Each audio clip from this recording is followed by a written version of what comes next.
Selamat pagi, Bu. Gimana kabar Pak? Sehat? Kabar sehat-sehat saja, Bu. Oke lah Pak.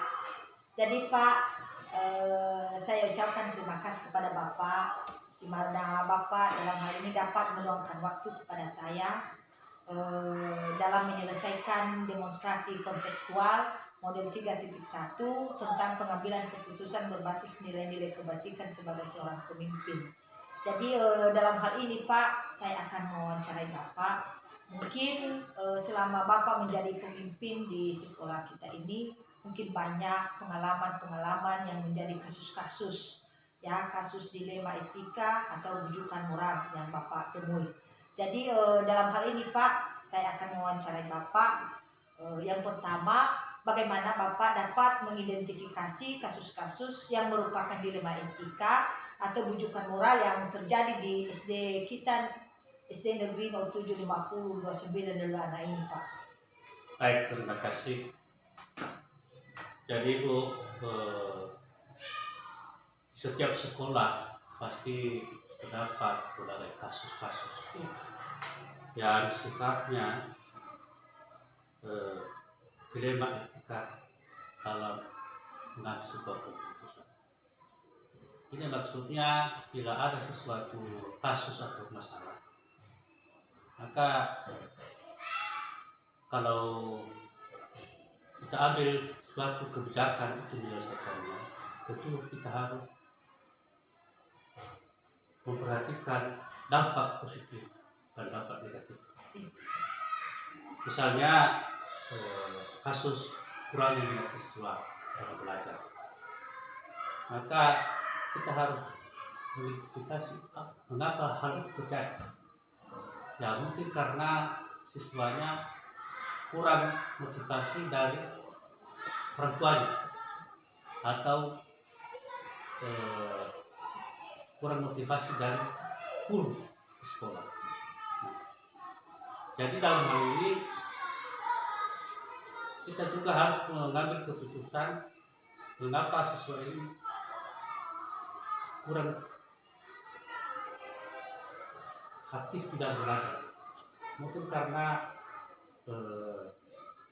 alat belajarnya kurang memadai. Nah, sementara juga orang tuanya kurang mampu untuk mengadakan kebutuhan belajar. Jadi di situ dalam memberikan solusi, kita harus bekerjasama dengan orang tua siswa. Jadi Pak, itu merupakan kasus yang Bapak alami selama menjadi pemimpin di SD ini. Jadi bagaimana Bapak dapat menjalankan pengambilan keputusan di sekolah kita, terutama dengan kasus-kasus di mana ada dua kepentingan yang sama-sama benar atau sama-sama mengandung nilai kebajikan. Ya, itu yang tadi ya, salah satu contoh kurangnya minat siswa untuk belajar. Nah, kalau ada kasus lain misalnya tentang ada siswa yang kurang rasa memiliki, misalnya di lingkungan sekolah atau di sekolah ada sesuatu perbuatan yang mengakibatkan saya kerusakan pada sekolah. Ini dilakukan karena dia menganggap bahwa sekolah itu tempat bermain. Sementara semua sarana prasarana yang ada di sekolah itu harus dijaga dan dipelihara. Jadi tentu menjadi satu masalah jika kita membiarkan siswa untuk bebas untuk menggunakan sarana prasarana sekolah untuk tempat bermain. Misalnya kalau pulang sekolah, jangan lagi datang ke halaman sekolah untuk bermain di situ, karena di situ ada taman sekolah, di situ ada barang-barang sekolah. Ya. Jadi kita juga harus beritahukan, ya, mensosialisasikan kepada orang tua bahwa sekolah ini milik bersama, kita harus memeliharanya. Oke Pak, berarti itu merupakan kasus yang merupakan dua kepentingan yang sama-sama benar, sama-sama mengandung nilai kebajikan. Jadi dalam hal ini Pak, bagaimana langkah-langkah atau prosedur seperti apa yang bisa Bapak lakukan selama ini? Apa langkah atau prosedur? Langkah-langkah yang atau prosedur yang dilakukan. Nah, pertama-tama dulu harus dibahas bersama melalui pertemuan dengan guru. Sesuatu masalah yang terjadi di sekolah atau kasus yang terjadi di sekolah. Setelah itu disosialisasikan bahwa masalah seperti ini atau kasus jangan terjadi karena ada efek negatif. Kita sosialisasikan kepada siswa, kemudian kita sosialisasikan kepada orang tua. Jadi itu merupakan langkah-langkah tadi Pak. Jadi hal-hal apa saja yang selama ini Bapak anggap efektif dalam pengambilan keputusan pada kasus-kasus dilema etika ini? Ya, hal-hal yang dianggap paling efektif adalah kolaborasi atau kerjasama antara pihak sekolah, bapak ibu guru dan bapak siswa beserta komite sekolah. Bahkan kolaborasi terhadap masyarakat sekitar. Bila ada masalah yang atau kasus di sekolah, maka lebih baik kita membicarakan secara bersama agar masalah ini kita tahu apa dampak negatifnya dan bagaimana solusi yang terbaik untuk menyelesaikan suatu kasus. Oke.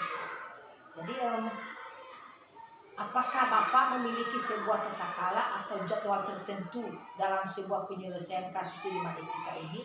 Apakah Bapak langsung menyelesaikan di tempat atau memiliki sebuah jadwal untuk menyelesaikannya atau bentuk atau prosedur seperti apa yang Bapak jalankan selama ini sebagai pemimpin Pak? Nah, mungkin Ibu, tergantung terhadap kasusnya. Kalau kasusnya bisa diselesaikan di sekolah, bisa langsung kita selesaikan. Tetapi ada juga yang tidak bisa diselesaikan pada saat tertentu. Tetapi kita memberikan waktu jadwal pertemuan antara guru, orang tua, komite sekolah dan masyarakat sekitar. Jadi kalau di sekolah misalnya ada pertemuan orang tua melalui rapat, kita beritahukan di situ ini kendala, ini masalah yang kita hadapi di sekolah dan bagaimana solusinya. Dan jadi juga kita lakukan di sini kalau misalnya ada pembagian hasil belajar siswa, pada orang tua, nah kita jelaskan kepada orang tua bagaimana perkembangan belajar siswa serta apa kendala-kendala atau kasus-kasus yang terjadi terhadap siswa. Oke Pak. Jadi adakah seseorang faktor apa yang selama ini mempermudah atau membantu Bapak dalam pengambilan keputusan dalam kasus-kasus dilema etika yang selama ini? Ya, itu pasti ada. Iya. Sesuatu masalah tidak bisa kita selesaikan secara pribadi, tetapi tadi yang kami sampaikan sangat perlukan kolaborasi bersama antara bapak ibu guru, komite sekolah, bahkan pemerintah setempat, pemerintah desa dan warga sekitar. Oke Pak. Jadi dari semua hal yang disampaikan Bapak, pembelajaran apa yang Bapak petik dari pengalaman Bapak mengambil keputusan dilema etika ini Pak? Nah, yang menjadi satu pembelajaran yang terbaik adalah pengalaman. Iya. Jadi bagaimanapun masalah kasus, kalau kita sudah membicarakan bersama, kolaborasi bersama, maka kita bisa mengambil suatu solusi yang terbaik. Jadi kerjasama yang baik dan kolaborasi yang sama itu merupakan suatu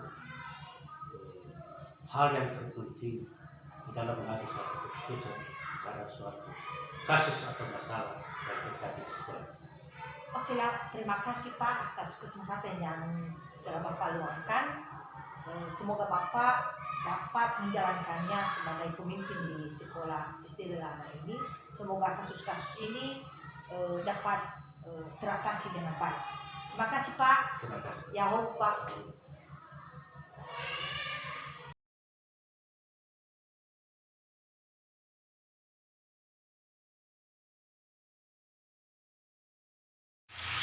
Selamat siang Pak Kase.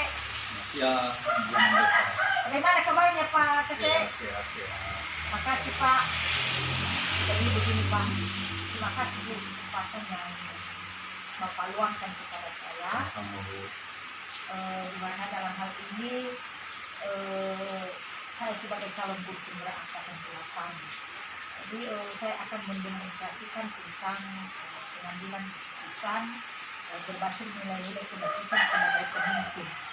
Jadi saya akan mewawancarai Bapak mengenai kasus-kasus yang ada di sekolah Bapak, khususnya di SD Ambawa. Jadi pada kesempatan ini Pak, saya akan mewawancarai Bapak dengan berbagai pertanyaan. Silakan. Yang pimpinan Bapak banyak kasus yang Bapak alami di dalam sekolah itu. Betul. Jadi Pak, yang merupakan pertanyaan saya, pertama Pak, bagaimana Bapak dalam mengidentifikasi kasus-kasus yang merupakan dilema etika atau rujukan moral yang ada di SD Ambawa Pak? Nah, pertama-tama dulu kalau masalah anak-anak di sekolah memang kita tidak pungkiri itu ada banyak, mulai dari himpitan ekonomi keluarga, juga himpitan di lingkungan atau di sekolah juga. Dan yang sering saya temui di sekolah saya di Silang Bawah yaitu keterlambatan anak-anak dalam menepati waktu yang telah ditentukan di sekolah. Kenapa? Karena anak-anak kita ini kebanyakan adalah jalan kaki dan ada yang jaraknya sampai 3 km, sehingga mereka sering terlambat untuk masuk ke sekolah. Jadi itu dulu yang pertama. Yang kedua, itu masalah istilahnya anak ini malas ke sekolah. Terkadang ada banyak ini faktor yang mempengaruhi. Kemungkinan karena lantaran takut karena tugas yang diberikan oleh Bapak Ibu guru, atau karena himpitan juga ekonomi orang tua mengajak anaknya tersebut untuk jangan dulu ke sekolah, tapi mari kita dulu bekerja mencari nafkah. Dua dilema yang banyak yang masih banyak kasus-kasus lainnya. Oke Pak. Jadi yang kedua Pak, bagaimana Bapak menjalankan pengambilan keputusan di sekolah Bapak, terutama untuk kasus-kasus di mana ada dua kepentingan yang sama-sama benar atau sama-sama mengandung nilai kebajikan. Nah, terkait dengan keterlambatan anak, dalam bulan-bulan ini kita telah memusyawarahkan bersama dengan guru. Saya mengatakan bahwa kita dulu mulai dari diri kita sendiri dan bagaimana kalau kita terapkan disiplin waktu supaya anak-anak kita ini terbiasa ke depan, dimanapun nanti mereka akan melanjut sekolah, mereka bisa akan menepati waktu yang telah ditentukan di sekolah. Sehingga kami telah menyepakati bersama dalam rapat guru, dan langkah yang saya berikan adalah memberikan dulu sosialisasi kepada anak-anak, di mana sebuah kesepakatan kami itu tidak terus kami lakukan atau kami terapkan kepada anak-anak, tetapi kami berikan luang waktu selama 1 bulan berjalan, sehingga saya telah mengatakan kepada Bapak Ibu guru kalau boleh minta dulu semua saran-saran dari Bapak Ibu guru supaya kita tetap menepati waktu itu sesuai dengan kesepakatan kita bersama, dan untuk diketahui oleh orang tua atau masyarakat, maka kita harus memberikan surat edaran kepada anak-anak. Itu yang pertama terkait dengan keterlambatan. Yang kedua terkait dengan anak-anak kita malas sekolah, ya mau tak mau kita harus menghimbau, memberikan motivasi, bahkan memberikan pengertian kepada anak-anak. Dan saya sarankan kepada Bapak Ibu wali kelas jangan terlampau dibebani tugas, jangan terlampau banyak beban anak-anak kita ini, yang terkhusus anak-anak yang ada kasus-kasus yang sering malas ini, ya sering malas, sehingga mereka semakin tertarik dengan sekolah. Dan kalau boleh guru memberikan waktu kalau ada kesempatan berkunjung ke rumah orang tua. Oke Pak. Pertanyaan ketiga Pak, apa langkah-langkah atau prosedur seperti apa yang biasa Bapak lakukan bila ada kasus tersebut? Nah, yang pertama sudah terkait dengan apa yang saya jelaskan tadi, yaitu saya mengambil dalam soal keterlambatan, saya musyawarahkan bersama supaya jangan hanya sepihak saja, bukan hanya saya sebagai pimpinan, tapi saya juga rangkum semua pendapat Bapak Ibu guru, karena saya mengawali kepada mereka bahwa kita dulu mengawali keaktifan ini, baru kita terapkan kepada anak kita, dan itu sudah berjalan. Dan itu di bulan-bulan sebelumnya ini kita sudah terapkan, bahkan sudah surat edaran itu sudah kita berikan kepada. Jadi hal-hal apa yang selama ini Bapak anggap efektif dalam pengambilan keputusan pada kasus-kasus di wilayah kita yang ada di Surabaya? Pertama dulu yang harus kita laksanakan adalah kesepakatan bersama, dimusyawarahkan bersama dengan guru, dan itu nanti kita akan informasikan bahwa bahkan kita telah informasikan juga di pihak pengawas sekolah, dan dia menanggapi serius dan mengatakan kepada kami itu adalah langkah yang terbaik untuk bisa kita tingkatkan, ya, kenyamanan dan kedisiplinan di sekolah kita ini. Oke Pak. Jadi Pak, apa hal-hal yang selama ini dalam pengambilan keputusan itu apa yang merupakan tantangan, ya, pada kasus-kasus di wilayah kita yang ada di sekolah? Ya, tantangan yang sering saya hadapi walaupun kita telah terapkan hal-hal yang ini, tetapi masih, ya, anak-anak kita masih ada yang tidak mematuhi ketepatan waktu ini. Kenapa? Saya katakan dari awal tadi bahwa anak-anak kita ini ada yang berjarak sampai 3 kilo, bahkan ada yang melalui sungai. Jadi terkadang kalau musim hujan, ya wajar lah, dan itu kita berikan dispensasi kepada anak-anak kita, dan itu karena sudah kita terapkan ada sanksi bagi anak-anak kita yang terlambat, tetapi bukan dalam arti sanksi yang memberatkan, tapi sanksi atau hukuman yang mendidik. Sudah saya sampaikan kepada Bapak Ibu guru, dan yang menangani itu utamanya adalah piket mingguan. Mendidik, contoh berdoa. Yang kedua mungkin menyebutkan perkalian dan lain sebagainya, atau kalau Kristen itu doa Bapa Kami. Nah, itu jadi langkah-langkah itu bukan dalam arti hukuman fisik atau hukum menada. Oke Itu. Pak, apakah Bapak memiliki suatu tata cara atau jadwal tertentu dalam sebuah penyelesaian kasus dilema etika ini? Apakah Bapak langsung menyelesaikan di tempat atau memiliki sebuah jadwal untuk menyelesaikannya? Bentuk atau prosedurnya seperti apa yang Bapak jalankan? Kalau kasus-kasus itu beda-beda. Ada yang kita selesaikan pada saat seketika, ada juga yang membutuhkan waktu, butuh konfirmasi dari berbagai pihak, mungkin dari pihak komite, mungkin juga yang terutama adalah dari pihak Bapak pengawas. Kalau memang kasusnya agak rumit, tetapi kalau kasusnya ringan, ya kita sesuaikan dengan situasi dan kondisi dan juga kasus yang telah terjadi. Oke Pak. Oke Pak. Adakah seseorang atau faktor-faktor apa yang selama ini mempermudah atau membantu Bapak dalam pengambilan keputusan dalam kasus-kasus dilema etika Pak?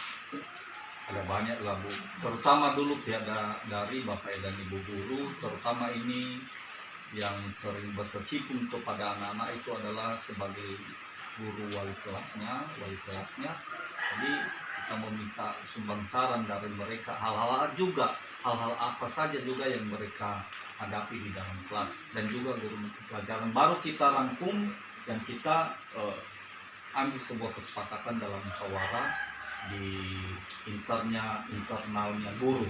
Baru nanti kita juga akan berkoordinasi dengan yang ketua sekolah dan lebih Pak pengawas sekolah juga. Jadi Pak, dari semua hal yang telah Bapak sampaikan, pembelajaran apa yang dapat Bapak petik dari pengalaman Bapak mengambil keputusan dilema etika ini Pak? Yang saya temui dan yang saya lihat, kalau kesepakatan itu dilakukan secara bersama-sama, maka saya percaya bahwa keputusan itu akan berlangsung dengan baik. Tetapi kalau hanya sepihak, apa yang saya katakan tadi, maka semua warga sekolah itu ada yang mematuhi, ada juga yang tidak. Jadi yang saya alami sepanjang ini, kebijakan-kebijakan atau keputusan-keputusan yang telah diambil secara bersama-sama, maka hasilnya juga akan berhasil baik. Oke Pak, terima kasih Pak atas kesempatan Bapak dalam hal pengambilan keputusan di sekolah Bapak. Semoga kepemimpinan Bapak lebih dalam pengambilan keputusan bila ada kasus di sekolah Bapak semakin mantap lagi Pak. Terima kasih Bu. Terima kasih Pak ya. Terima kasih sama-sama.